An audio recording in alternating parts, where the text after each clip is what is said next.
Amém? O Senhor é o bem mais precioso que nós temos. Na verdade, esta igreja, se nos estás a visitar pela primeira vez, não tem nada para oferecer a não ser Cristo. Não há outro bem, não há outro tesouro. Não existe outra sabedoria que temos para oferecer como cristãos a não ser o Senhor Jesus Cristo. E vamos à palavra de Cristo. Vem comigo, por favor, até Mateus capítulo 5, dos versículos 17 até o versículo 20. Nós temos analisado desde a semana passada este texto e queremos continuar nesta manhã.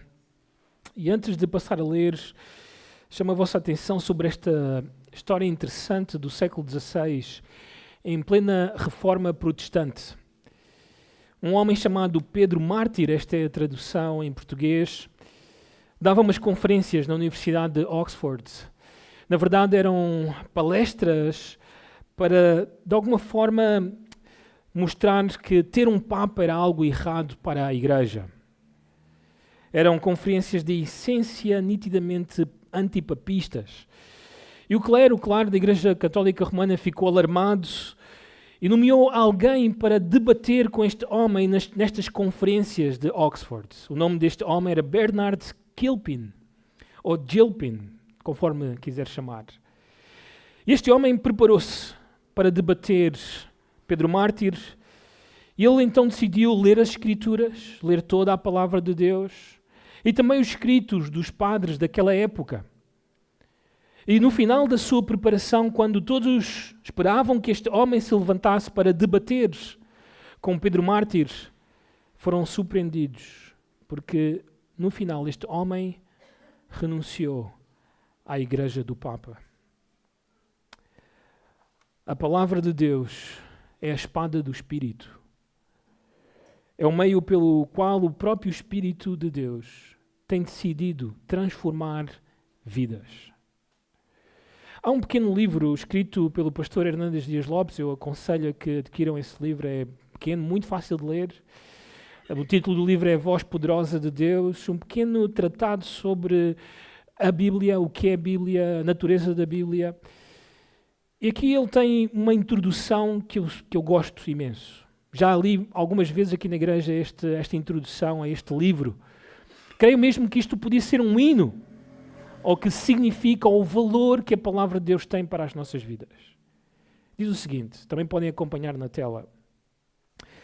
A Bíblia é o livro dos livros. É o maior compêndio literário da história. É a carta magna de Deus para a humanidade. É a constituição das constituições. É o supremo código de doutrina e vida. É a nossa única regra de fé e prática. A Bíblia é a voz de Deus em linguagem humana. É o depósito de toda a vontade de Deus para o homem. É o livro por excelência, inspirado por Deus, escrito por homens, concebido no céu, nascido na terra, odiado pelo inferno, pregado pela igreja, perseguido pelo mundo e querido pelos eleitos. A Bíblia não apenas contém, a Bíblia é a palavra de Deus. A Bíblia é o livro dos paradoxos. É o mais lido e o mais desconhecido. É o mais amado e o mais odiado. É o livro mais obedecido e o mais escarnecido. É o mais pregado e o mais combatido. A Bíblia é o livro mais publicado, mais distribuído, mais lido e o mais comentado do mundo. Ela é o best-seller indisputável no mercado literário de todos os tempos. Fogueiras criminosas tentaram em vão destruí-la. O preconceito e o medo da verdade muitas vezes esconderam-na, trancada em bibliotecas, mas ela sempre saiu incólume e vencedora em todas as batalhas, como a eterna, infalível Palavra de Deus. A Bíblia é a bigorna de Deus que tem quebrado todos os martelos dos céticos. A enxada e a pá dos arqueólogos desmentem a falsa sapiência daqueles que se insurgiram contra a infalibilidade das Escrituras. A Bíblia tem sido o farol de Deus na escuridão da história. Ela é o farol que orienta o marinheiro. Ela é o mapa que norteia o caminhante. A Bíblia é o livro de Deus, é o livro do céu, é o livro dos livros, é a biblioteca do Espírito Santo. É o livro que foi muitas vezes acorrentado, mas trouxe libertação. Que foi muitas vezes queimado nas fogueiras, mas que tirou muitas vidas das chamas do inferno. É o livro odiado que tem ensinado o perdão. É o livro que nos mostra o caminho da salvação em Jesus Cristo, nos labirintos religiosos deste mundo tenebroso. A Bíblia revela-nos quem Deus é e quem nós, ou quem somos nós. Um pequeno excerto do valor, da importância, do significado da palavra de Deus para nós. Não há nada como a palavra de Deus. Por isso o salmista dizia, como lemos no início do culto, no Salmo 119, versículo 97, quanto amo a tua lei. É a minha meditação todo o dia. Isto certamente era verdade sobre Jesus.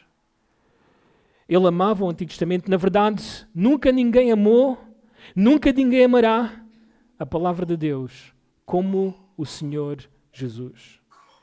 Por isso, ele disse o seguinte, Mateus capítulo 5, versículo 17 até o versículo 20. Não penseis que vim revogar a lei ou os profetas. Não vim revogar, ou para revogar, vim para cumprir. Porque em verdade vos digo, até que o céu e a terra passem, nem um i ou um til jamais passará da lei, até que tudo se cumpra. Aquele, pois, que violar um destes mandamentos, posto que dos menores, e assim ensinar aos homens, será considerado mínimo no reino dos céus. Aquele, porém, que os observar e ensinar, esse será considerado grande no reino dos céus. Porque vos digo que se a vossa justiça não excederem muito a dos escribas e fariseus, jamais entrareis no reino dos céus. Tem aqui a leitura da palavra de Deus. Vamos orar, vamos pedir ao Senhor que nos ajude a entender esta verdade deste texto. Senhor, te pedimos a tua ajuda, oramos pela tua graça em abrir os nossos olhos, a nossa mente, o nosso coração, para entender a tua verdade.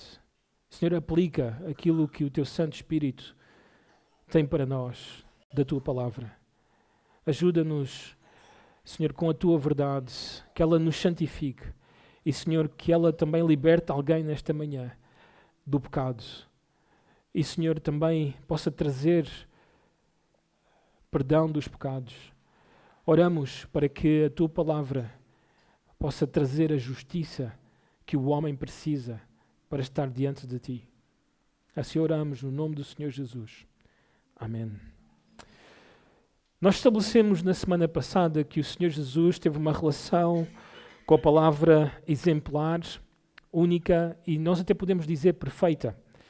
Ele amava tudo aquilo que saía da boca ou que saiu da boca de Deus. Jesus mostrou-se até preocupado com a relação que a sua própria geração tinha com a palavra de Deus. Várias vezes o Senhor Jesus disse à sua geração: vocês erram porque não conhecem as Escrituras. Assim, o Senhor Jesus estava preocupado porque sabia, se este povo não conhece as Escrituras, não conhece a palavra de Deus, aliás, muitas vezes acusou os fariseus de invalidar o mandamento de Deus e de exaltar a tradição deles acima da palavra de Deus. Ele sabia, se estes não valorizam a palavra de Deus, eles nunca me encontrarão e nunca encontrarão a salvação. Então o Senhor Jesus está preocupado. E a preocupação dele estende-se até aos nossos dias. Qualquer pastor está preocupado com a relação do povo de Deus, com a palavra de Deus, e não somente isso. O próprio pastor está preocupado consigo mesmo, sobre a sua própria relação com a palavra de Deus. Tu deves estar preocupado com a tua relação com a palavra de Deus, e como irás ver nesta manhã, essa relação terá impacto na tua situação no reino dos céus, no reino de Deus, que o próprio Filho de Deus estará para inaugurar em breve. Então, por isso, começamos desde a semana passada, esta foi a proposta, 2 preocupações que deves ter na tua mente com a palavra de Deus. 2 preocupações que deves ter na tua mente ou no teu coração em relação com a palavra de Deus. A primeira é a preocupação pelo teu pensamento das Escrituras, o que tu pensas sobre a Bíblia. Na verdade, a tua relação, a forma como vives com a palavra de Deus reflete o que tu pensas sobre as Escrituras. Isto é um casamento, é uma unidade na nossa vida. A forma como lemos ou meditamos ou não o fazemos reflete aquilo que pensamos e acreditamos sobre a palavra de Deus. Diz assim o Senhor Jesus no versículo 17: não penseis que vim revogar a lei ou os profetas. Não vim para revogar, vim para cumprir. Porque em verdade vos digo, até que o céu e a terra passem, nem um i ou um til jamais passará da lei, até que tudo se cumpra. Nós começamos a argumentar que o Senhor Jesus foi o único em toda a história da humanidade. Nunca houve antes dele, nunca haverá depois dele alguém que obedeceu totalmente aquilo que a palavra de Deus tem dito. Assim, por isso, o João Batista, quando viu este seu primo passar o Senhor Jesus, ele disse: eis o Cordeiro de Deus. É certo que ele disse isto porque os céus se abriram e o Pai desde os céus disse: este é o meu Filho amado em quem me comprazo. Mas também porque ele sempre viu o seu primo e à medida que ele foi conhecendo o Senhor Jesus, a obedecer a toda a lei de Deus, a toda a palavra de Deus. Por isso ele disse: eis o Cordeiro de Deus. Porquê? Porque ele é o único Cordeiro que não tem mancha, que não tem mácula, que não tem defeito. Eu sou pecador. Eu não podia morrer por ti para redimir-te de um Deus santo. Mas o Cordeiro de Deus, o Senhor Jesus, sim, Ele é o Cordeiro de Deus que tira o pecado do mundo. Ele é o Cordeiro que pode substituir-te, que morreu na cruz do Calvário pelo pecador. Somente Ele é um homem justo e santo. Mas o Senhor Jesus não amava somente as Escrituras para obedecer. Ele entendia que as Escrituras tinham um grande valor. Porquê? Porque Ele próprio era o cumprimento das Escrituras. É isto que está aqui em vista quando o Senhor Jesus diz isso. Até que tudo se cumpra. Ou vim para cumprir. Ou, em outras palavras, o Senhor Jesus é o descendente da mulher que pisou a cabeça da serpente. Ele é o descendente de Abraão, pelo qual todas as famílias da terra serão abençoadas. Ele é o Siló a quem todos os povos da terra irão obedecer. Ele é o cumprimento das Escrituras. Aliás, tudo aquilo que ainda está por acontecer, o Senhor Jesus, Ele próprio disse, vai acontecer porque eu estou determinado a que aconteça. Então não há nada no Antigo Testamento, e aqui está em vista o Antigo Testamento, tanto a lei, os primeiros 5 livros da Bíblia, como os profetas desde Josué até Malaquias, tudo o que está escrito, tudo o que está dito que deve acontecer, o Senhor Jesus está determinado a fazer cumprir. Foi isto que estava na sua mente. Aliás, ele foi específico ilustrando isto. Nem a letra mais pequena, um i, nem mesmo um til, que é um traço em cima de uma letra hebraica. Nada disso poderá passar até que tudo se cumpra. Aliás, o Senhor Jesus disse que nós não iremos passar para os novos céus e nova terra até que tudo aquilo que está escrito aconteça. Então Ele está determinado. A convicção do Senhor Jesus é a mesma convicção do apóstolo Paulo. Notem as palavras do apóstolo Paulo, que também deve ser a minha convicção e a tua convicção. Toda a Escritura é inspirada por Deus e útil para o ensino, para a repreensão, para a correção, para a educação na justiça, a fim de que o homem de Deus seja o quê? Perfeito e perfeitamente habilitado para toda a boa obra. Então nós não descartamos o Antigo Testamento, nós acreditamos que o Antigo Testamento, a lei e os profetas, elas nos mostram quem é o Messias, quem é o Cristo. O Antigo Testamento ajuda-nos a santificar-nos, é a verdade de Deus para a santificação do povo de Deus, é útil para tornar-nos perfeitos, maduros, adultos na fé e perfeitamente habilitados. Aqui, obviamente, a aplicação é importante. Eu sei que muitos dos que estão nesta sala fazem uma leitura anual da Bíblia e muitas vezes começam em Gênesis. Não sei se já te perdeste nessa leitura anual ou não, assim, mas muitas vezes quando fazemos essa leitura anual, não a fazemos como devíamos fazer. Fazemos uma leitura anual muitas vezes só para cumprir, para dizer, já está, fiz os meus 4 capítulos de hoje, Senhor, estou justo diante de Ti. Não é nada disso. Esta leitura anual tem que ser uma leitura onde nós lemos e meditamos. E perguntamos, fazemos perguntas ao texto, fazemos perguntas a Deus. esperando que o Senhor nos ajude a entender o que está a ser dito aqui. Porque tudo o que está escrito, de alguma forma está a apontar a Cristo, e tudo o que está escrito serve para santificar-nos. É útil para nós e precisamos de entender o que diz a palavra de Deus. Precisamos de a conhecer, saber onde é que estão os capítulos, onde é que estão estas verdades. Muito importante, tudo aquilo que a Bíblia tem a dizer. Mas não somente isso, a segunda preocupação, e queremos nesta manhã dedicar o tempo aqui, é a preocupação pela tua obediência e ensino das Escrituras. A preocupação pela tua obediência e ensino das Escrituras. Notem o versículo 19 e versículo 20 deste texto: aquele, pois, que violar um destes mandamentos, posto que dos menores, e assim ensinar aos homens, será considerado mínimo no reino dos céus. Aquele, porém, que os observar e ensinar, esse será considerado grande no reino dos céus. Porque vos digo que se a vossa justiça não excederem muito a dos escribas e fariseus, jamais entrareis no reino dos céus. Então o Senhor Jesus começa com este verbo violar. Aliás, este texto está ainda a explicar o texto anterior, também o versículo 19 está a conectar-nos com o versículo 18 e o versículo 17, porque começa com um pois, um portanto. Esta é uma explicação, uma conclusão do argumento.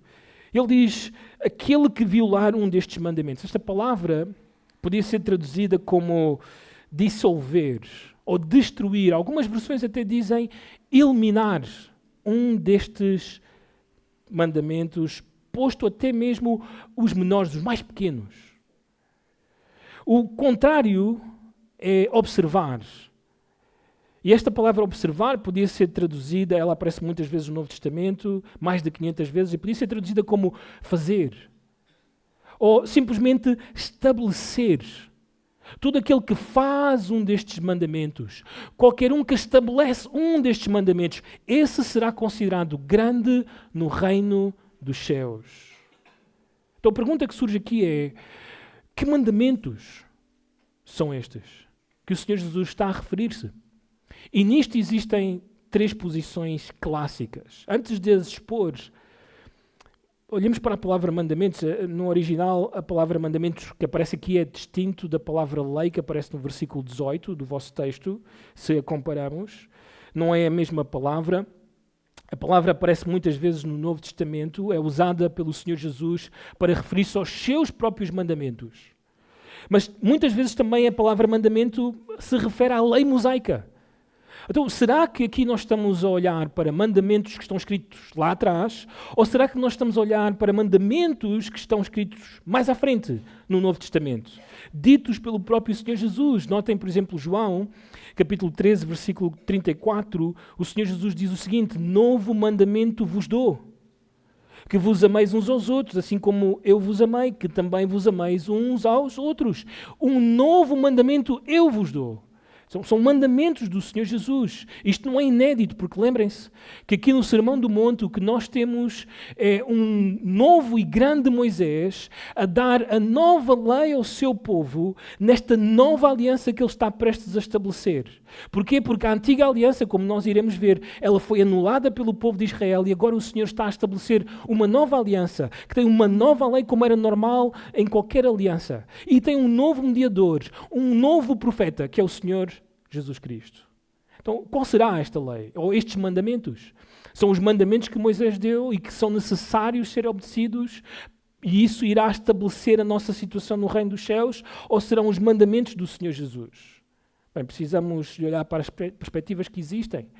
Existe, sem dúvida, disputa aqui. Alguns acreditam que estes mandamentos se referem de uma forma exclusiva à lei mosaica, aos 10 mandamentos e toda a explicação que gira à volta dos 10 mandamentos. Toda a cerimónia civil ou religiosa, todos os mandamentos civis que estavam sobre o povo, tudo isso devia ser ainda obedecido pelo povo. É como se o Senhor Jesus estivesse ainda a dizer: continua em vigor, continua a estar para todos têm que obedecer a isto. Será que é esta a posição certa? Bem, alguns acreditam que é assim. Porquê? Porque a palavra lei que aparece no versículo 18 aí, no vosso texto, se refere para eles à lei mosaica. a lei de Moisés. Claro, quando perguntamos a estas pessoas, então significa que temos que continuar a fazer sacrifícios? Significa que temos que continuar a fazer as festas religiosas de Israel? Será que é assim? Precisamos de ter um tipo de governo como Israel? E então as pessoas irão mudar um pouco o seu discurso, irão dizer que a lei mosaica deve ser entendida ou obedecida como o Senhor Jesus a refletiu, ou como Ele ajustou, ou como Ele filtrou esta lei. Em outras palavras, tudo aquilo que o Senhor Jesus mencionou da lei de Moisés, então isso a igreja deve continuar a obedecer. Bem, como deve imaginar, esta é uma posição muito complicada para a igreja. Normalmente movimentos como os adventistas, até mesmo alguns batistas do sétimo dia, que andam por aí, também eles apegam-se muito a esta interpretação, para dizer que a lei está a vigorar, está ainda para o povo de Deus. Mas há uma série de problemas aqui. Bem, primeiro, porque no versículo 18 a palavra lei que aparece ali não está a mencionar a lei mosaica. Na verdade, o versículo 18 está a explicar o versículo 17, e no versículo 17 nós temos todo o Antigo Testamento, a lei e os profetas. Não há uma mudança, não é que o Senhor Jesus de repente chegou ao versículo 18 e não, eu não queria falar dos profetas, estou a falar agora somente dos primeiros 5 livros da Bíblia. Não, na verdade só da lei mosaica. Não, o Senhor Jesus continua a usar a mesma ideia. Na verdade a palavra lei é usada muitas vezes no Novo Testamento para referir-se a todo o Antigo Testamento. Também era uma expressão para os 39 livros do Antigo Testamento. Não somente isso, também aqui a palavra mandamento, ela não significa que o Senhor Jesus está de uma forma muito específica só a falar daqueles mandamentos da lei mosaica, porque a palavra também pode ser usada para os mandamentos do próprio Senhor Jesus, ou mandamentos que os profetas também declararam para a nação de Israel.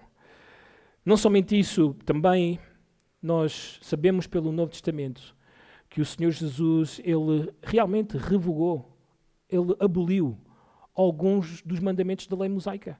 Dentro deste próprio sermão, dos versículos 21 até o 48 de Mateus 5, Ele, por exemplo, aboliu a lei sobre o divórcio. Vocês lembram-se o que acontecia quando existia adultério naquela época? O que acontecia às pessoas? Eram o quê? Apedrejadas.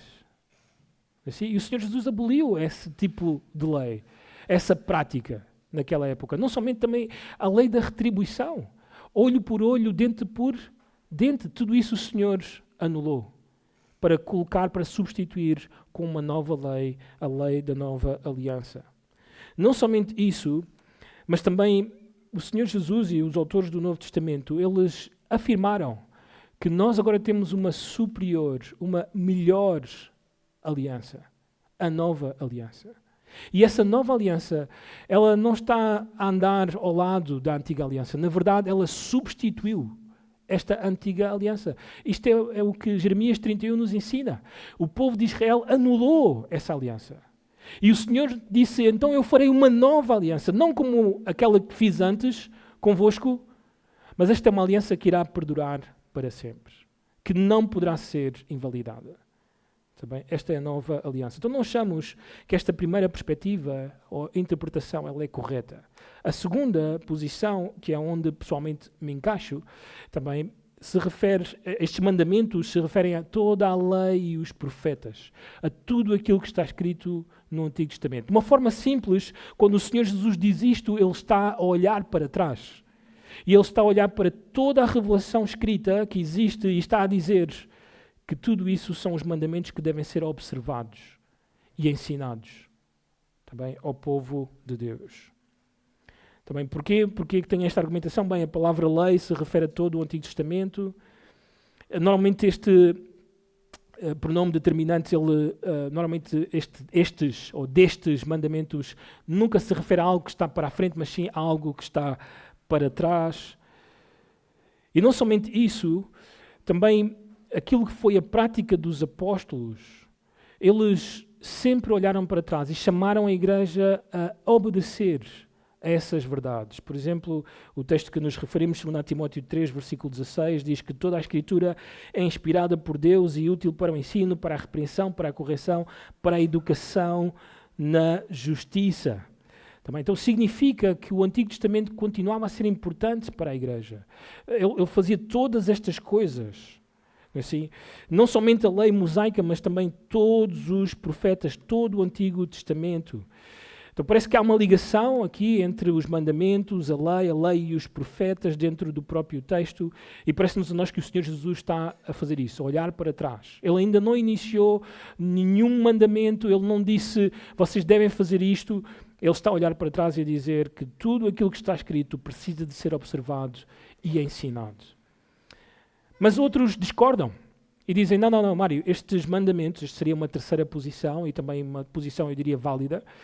Dizem, estes mandamentos são os mandamentos que o Senhor Jesus está prestes a ensinar.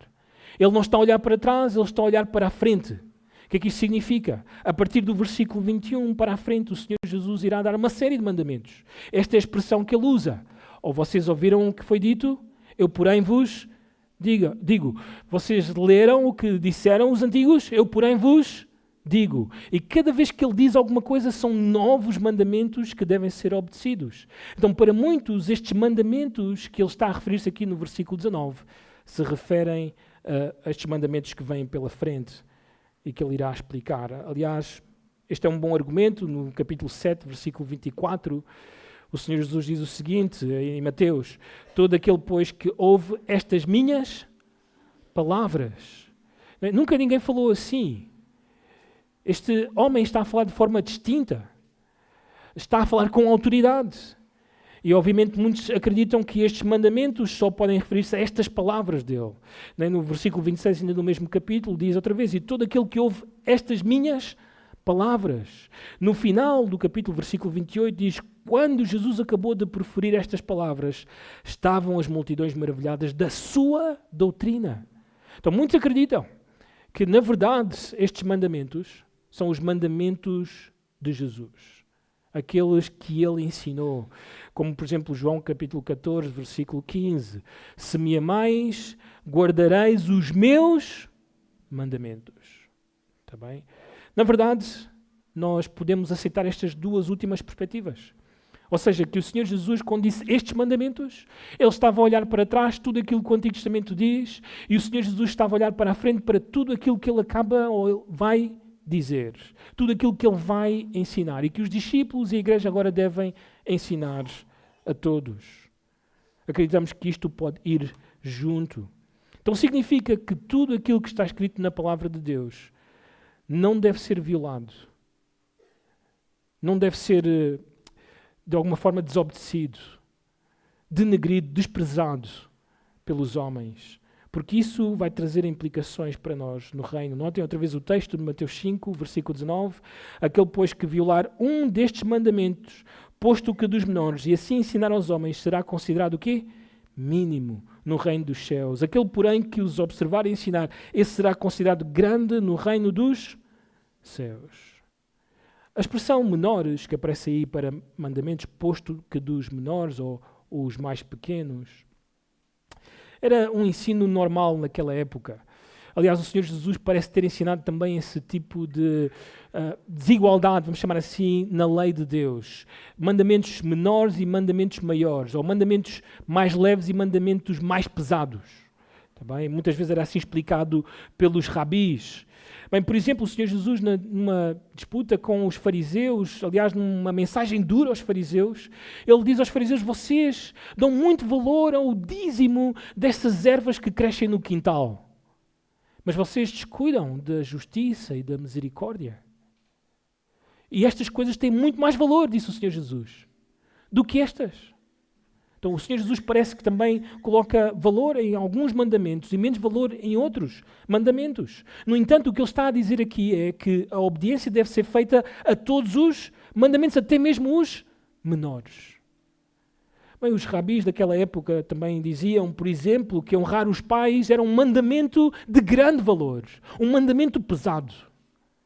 Mas, por exemplo, separar a mãe pássaro dos seus filhos, que era uma transgressão, também podia ser um mandamento leve, de menos valor. Então eles acreditavam que até mesmo estas coisas todas eram necessárias serem obedecidas. O apóstolo Paulo, no seu ministério, parece que praticou isso. Ele valorizou toda a Escritura no seu ensino. Notem o que ele diz aos pastores na sua despedida na praia de Mileto. Em Atos capítulo 20, versículo 27, porque jamais deixei de vos anunciar todo o desígnio de Deus. Tudo aquilo que a Bíblia tinha a dizer. O apóstolo Paulo não está a escolher alguns temas. Ele não está a dizer, eu vou ensinar isto aqui, talvez não porque as pessoas podem não gostar. Não. Tudo aquilo que a Bíblia tinha a dizer, ele ensinou. Mesmo que isso escandalizasse algumas pessoas, mesmo que chocasse algumas pessoas naquela época, mesmo que choque pessoas hoje, todo o conselho de Deus deve ser ensinado, deve ser obedecido. Aliás, chama-me a atenção aqui no texto, no versículo 19, porque o texto diz, aquele pois que violar um destes mandamentos posto que dos melhores e assim ensinar aos homens. Não sei se estás a ver o que está a ser dito aqui, mas parece que o Senhor Jesus está a dizer que há pessoas que conhecem os mandamentos e de forma intencional não querem obedecer e fazem com que outros não obedeçam. Intencional. Assim, provavelmente uma acusação aos fariseus e escribas, por causa da hipocrisia deles, por não quererem obedecer aos mandamentos de maior valor e colocarem a sua mente em coisas de menos valor, ou simplesmente alertando que haverá pessoas que, como não querem obedecer à verdade de Deus, irão fazer de tudo para que outros também os acompanhem na desobediência à palavra de Deus, para se sentirem bem consigo mesmos.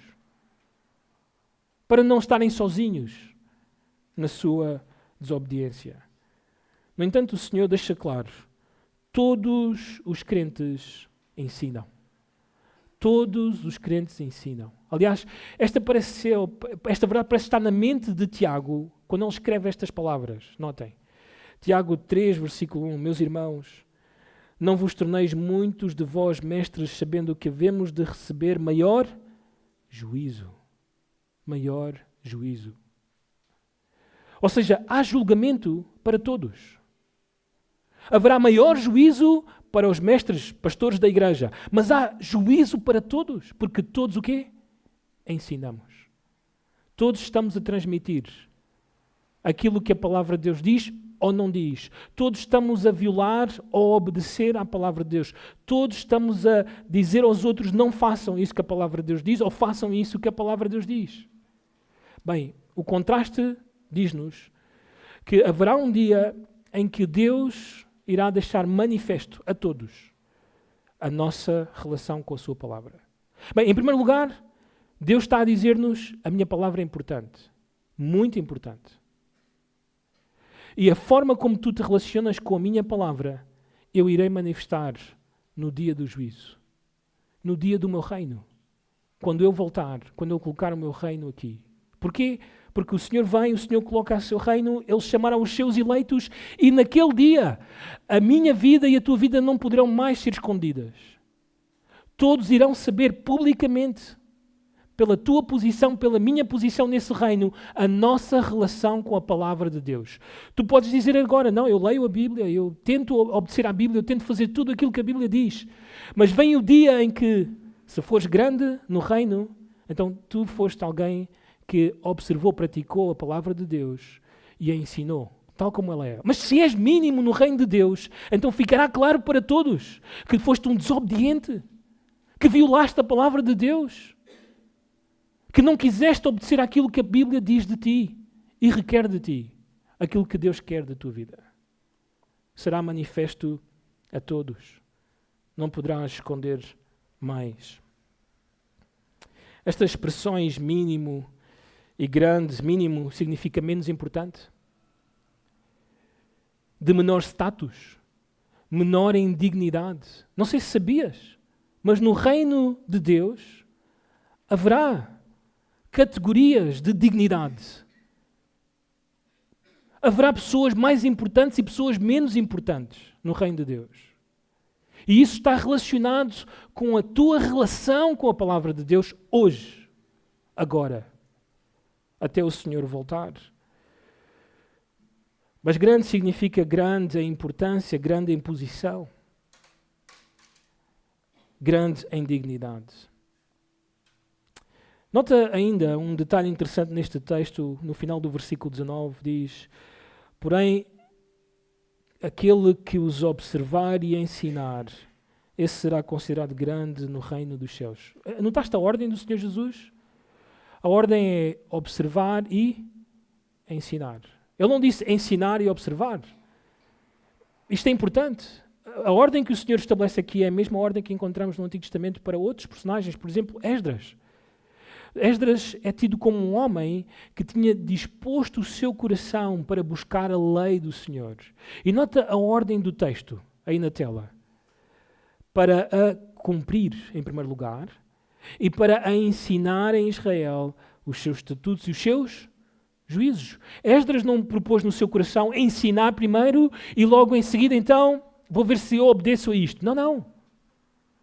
Ele sabia, para eu ser íntegro no meu ensino, para eu poder transmitir com poder a palavra de Deus, eu preciso de a praticar, de a viver hoje. E o Senhor está a dizer isto hoje à igreja. Vive o que a Bíblia diz. Pratica aquilo que a Bíblia diz. Coloca em prática no teu dia-a-dia aquilo que a Bíblia diz. E depois tu terás poder, força, fundamento para ensinar os outros o que a Bíblia tem a dizer. Na igreja não vale aquilo que eu tantas vezes ouvi dos meus pais: faz o que eu te digo, não faças o que eu faço. Na igreja não vale, porque não vai valer para o reino dos céus. Por isso, especialmente os pais desta congregação, os vossos filhos estão a ver. Os vossos filhos estão a ver a vossa vida. E nós temos muitas palavras para os nossos filhos. Nós temos muitas instruções, muitas repreensões para os nossos filhos. Nós estamos constantemente a dizer: não faças isso, faz assim, obedece, cumpre. Mas e nós? E vai chegar um dia em que os nossos filhos vão dizer: eu fiz isso com os meus pais, e tu? Eu não conto o que aconteceu a seguir. Mas eu pedi aos meus pais também, e tu? Tu pedes que eu faça, e tu? Isto vai acontecer se tu não és obediente à palavra de Deus. Esta semana, mais uma vez, isto parece que agora é semanal, tragicamente, um líder, um pastor, líder de uma grande organização evangélica, foi apanhado. É incrível o que este homem estava a fazer. Eu tinha este homem como um homem de Deus, um servo fiel do Senhor. Mas lá está, nós podemos esconder muito bem a nossa vida dentro do nosso próprio quarto, nós podemos esconder dos outros o que somos. Mas, irmãos, Deus vai trazer à luz. Nós não podemos esconder para sempre. E se Deus não o fizer agora, vai fazer no seu reino. A tua vida, as tuas obras, elas serão conhecidas. O verdadeiro Mário será conhecido um dia. É bom que o verdadeiro Mário seja agora, para não ser vergonhoso e de menos dignidade no reino dos céus. Este homem tinha uma vida completamente dupla. Fazia contas anónimas para difamar pastores, colegas seus, pastores da sua própria igreja, nas redes sociais. Incrível. Incrível. Arrasou com a sua vida, arrasou com a família, arrasou com a sua igreja, arrasou com esta organização. Perdeu tudo. Estão a ver a vida dele? Isto foi o que falámos há umas semanas atrás, da desqualificação do crente. Assim, agora para ser pisado pelos homens. Agora para passar vergonha diante dos homens. Mas, irmãos, a pior vergonha é esta que vem em breve. Eu e tu, penso eu, desejamos esta dignidade no reino do nosso Senhor. Então, por favor, pratica a palavra. Não sejas somente o quê? Ouvinte. Pratica, porque a tua prática e aquilo que estás a transmitir da tua prática irá ter grande impacto no reino dos céus. Mas há algo que também o Senhor Jesus não quer deixar de fora. Ele acrescenta mais uma explicação. Versículo 20. E esta explicação é importante. Porquê? Porque o Senhor Jesus sabe que há pessoas ali naquela multidão a quem ele está a dizer estas palavras, que não conseguem de todo obedecer aquilo que a palavra de Deus diz, que nunca conseguiram, que têm tentado, têm se esforçado, mas todo o esforço é simplesmente humano. Todo o esforço é simplesmente pela carne, pela sua própria força. E estas pessoas, na verdade, o Senhor Jesus diz, continuam perdidas. Porque notem o que é que Ele diz. Porque vos digo que se a vossa justiça não exceder em muito a dos escribas e fariseus, jamais entrareis no reino dos céus. Incrível. Sabem que justiça é esta que o Senhor está a referir-se? Esta justiça não é aquela justiça que eu e tu ganhamos quando ouvimos o Evangelho. E o Senhor Jesus, que morreu na cruz do Calvário por nós, Ele carregou os nossos pecados e nos deu a sua justiça. Não é essa justiça que está a ser referida aqui. Embora eu e tu necessitemos dessa justiça para praticar esta justiça que o Senhor Jesus está a mencionar aqui. Esta justiça que está aqui tem a ver com observar e ensinar a palavra de Deus. Essa é a vida justa que o Senhor Jesus está a mencionar aqui. Se tu não tens essa vida, se tu não praticas a Bíblia, se tu não ensinas a palavra de Deus, não pregas o Evangelho, não ensinas aos teus filhos a palavra de Deus, não estás a ensinar a tua esposa a palavra de Deus, não estás a comunicar a palavra de Deus, não te importa a palavra de Deus, não queres saber, simplesmente vem contigo ao domingo aqui à igreja. Essa tua justiça é como a dos fariseus, como a dos escribas. O Senhor Jesus alertou sobre estes homens. Ele disse, estes homens dizem a todos os que devem, todos os desta geração, o que devem fazer para agradar a Deus. Façam o que eles dizem, mas não sejam como eles, porque eles não estão dispostos nem com um dedo a fazer a vontade de Deus. Essa justiça não serve para entrar no reino dos céus. É inútil. Tu precisas de olhar para a tua própria vida e perceber, eu tenho agora uma capacidade e também um desejo de ler a Bíblia, de meditar na Bíblia e de obedecer à Bíblia. Se este desejo não está, então, deixa-me dizer, continuas perdido.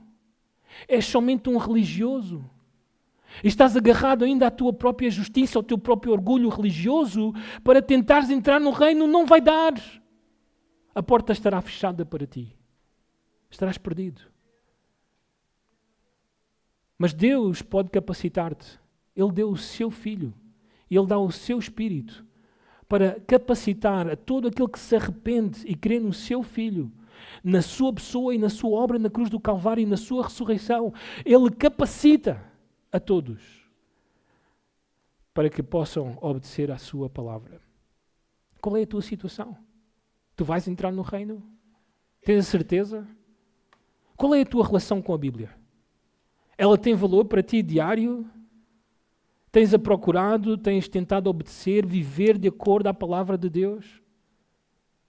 Ou estás simplesmente a enganar-te a ti mesmo, a deixar o tempo passar?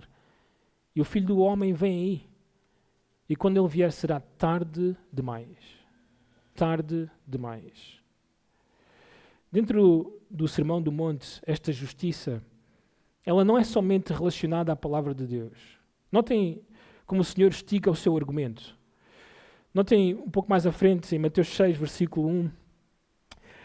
Guardai-vos de exercer a vossa justiça diante dos homens, com o fim de serdes vistos por eles, de outra sorte, não tereis galardão junto do vosso Pai, o quê? Celeste. Isto são homens, dentro da comunidade de Deus, a tentar demonstrar aos outros que eles são filhos de Deus, que eles têm a justiça, que eles são justos. Mas é mentira. É mentira. Estão só a fazer teatro.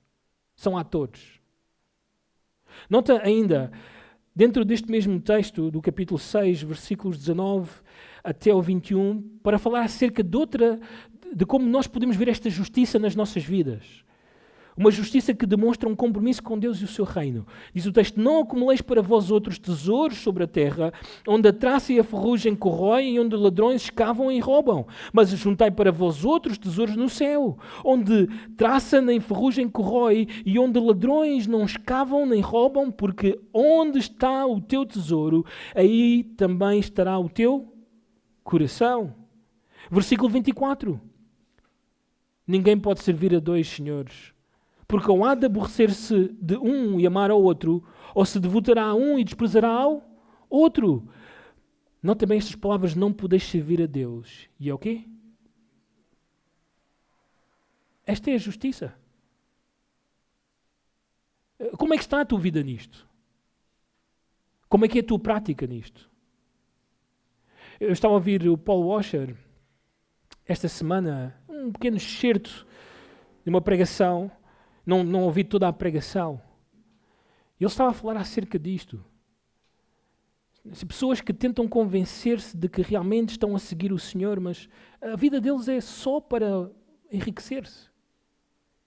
Ser grandes na terra. Ter dignidade na terra. Ter importância e valor na terra. Mas elas não estão a fazer nada para o reino. Nada para Deus. Não estão disponíveis, não estão a ser úteis para o reino. Elas não pensam por um minuto: será que eu realmente pertenço a esse reino, pertenço a Deus? Mas não somente isso, não tem esta justiça. Uma justiça que dá bons frutos e é marcada por fazer a vontade de Deus. Ainda Mateus capítulo 7 agora, diz o texto, versículo 17. Assim toda a árvore boa produz bons frutos, porém a árvore má produz frutos maus. Versículo 20: nem todo o que me diz Senhor, Senhor entrará no reino dos céus, mas aquele que faz a vontade de meu Pai, que está nos céus. Então esta é a justiça que nos dá segurança de que estaremos no reino de Deus. Conta-se a história de um ateu. O nome dele era Sr. Hone. Ele viajava pelas estradas do país de Gales, ia a pé, e ao cair da tarde sentiu-se cansado e com sede. Parou à porta de uma cabana e ali ele observou que uma menina estava sentada a ler um livro. Este viajante pediu água. A menina respondeu-lhe que sim, que ele até podia entrar e beber um copo de leite. O Sr. Hone entrou na humilde casa onde descansou durante algum tempo e matou a sede. Ao sair viu que esta menina tinha retornado à sua leitura. Então perguntou-lhe: estás a preparar os teus trabalhos de casa? Não, senhor, respondeu esta menina. Estou a ler a Bíblia. Bem, disse ele, deram-te um trabalho de casa para leres alguns capítulos. E esta menina disse: não, senhor. Para mim não é trabalho de casa ler a Bíblia. Para mim é um prazer. Esta breve conversa teve tal efeito na mente do Sr. Hone que ao regressar à sua casa ele decidiu ler a Bíblia. E ele tornou-se num dos mais ardentes defensores das verdades sublimes que a Bíblia ensina. Este é o poder da palavra de Deus. Quando eu e tu temos uma relação de crente com a palavra de Deus, é isto que acontece connosco. Esta é a transformação e a certeza, a segurança de que estaremos no reino do nosso Deus. E trabalha, esforça-te na palavra de Deus, dedica-te a ela, para que no reino do nosso Senhor tu sejas de grande dignidade. Para a glória de Deus. Não é para a tua glória nesse tempo, é para a glória do nosso Deus. Porque menor dignidade é vergonha no dia e na hora de louvar o nosso Senhor. Vamos orar por isto? Senhor, nós te louvamos esta manhã pela tua verdade. Te louvamos porque temos a tua palavra. Tu nos entregaste este tesouro. Não existe, Senhor, maior sabedoria, não existe maior joia Não há, Senhor, ouro ou tesouros nesta terra que se possam comparar à Tua palavra. Senhor, queremos, como o salmista, dizer, nos últimos dias da nossa vida, nós amamos a Tua palavra. Nós, Senhor, queremos chegar ao dia em que nos encontraremos contigo e Tu, Senhor, irás dizer-nos, foste fiel no pouco, te colocarei no muito. E, Senhor, queremos que isso seja o resultado da nossa obediência à Tua palavra, da nossa prática da palavra, de fazer a Tua vontade. Porque Tu nos salvaste, transformaste a nossa vida e, Senhor, colocaste em nós uma nova disposição, uma nova vontade, um novo desejo. E esse desejo está completamente relacionado com a palavra de Deus. Que assim, Senhor, possamos observar na nossa própria vida, que não estejamos com a palavra de Deus como aqueles que se dizem não praticantes, mas que nós sejamos verdadeiros cristãos, que amamos a Tua verdade. E a Tua verdade está connosco todos os dias para santificar-nos. E, Senhor, ensinamos aos outros a Tua verdade com a esperança de que aquilo que estás a fazer connosco aconteça com eles também. Assim nós oramos, no nome do Senhor Jesus. Amém.